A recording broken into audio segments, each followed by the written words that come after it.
La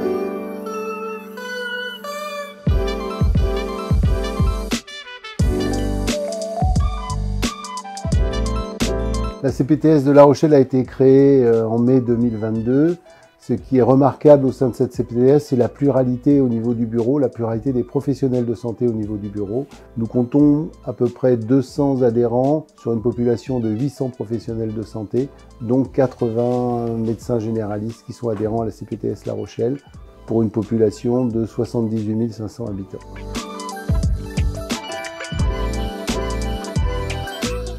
J'aurais pu mettre en avant la fluidité des parcours au sein de la CPTS La Rochelle, mais ce qui m'importe beaucoup, c'est la convivialité en interprofessionnalité sur notre territoire.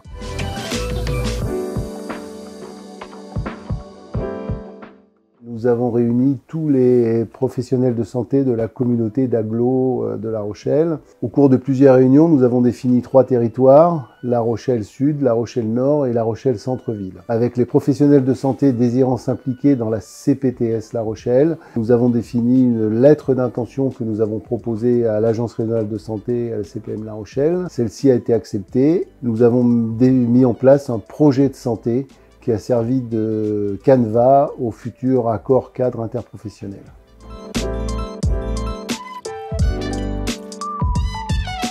Une des difficultés du territoire rochelais, c'est que 10% des Rochelais n'ont pas de médecin traitant.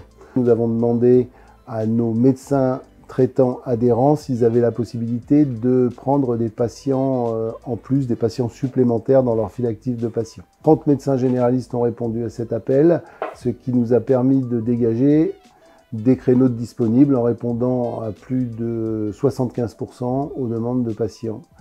Nous mettons en place également des campagnes de prévention, une à destination de la promotion de l'activité physique adaptée auprès des patients présentant des pathologies chroniques, une autre à destination de la prévention des cancers du col de l'utérus. L'objectif de la CPTS de La Rochelle est également l'amélioration du lien ville-hôpital qui fait partie de nos missions socles. Une des problématiques, c'est l'engorgement des urgences. Nous avons donc demandé, pareil, en faisant appel à des médecins volontaires, de nous proposer des créneaux de disponibles pour recevoir des patients, soit qui n'ont pas de médecin traitant, soit dont le médecin traitant est indisponible. Là aussi, nous avons eu une bonne réponse de nos médecins adhérents et nous avons mis ce service d'accès aux soins en place depuis maintenant à peu près 6 mois.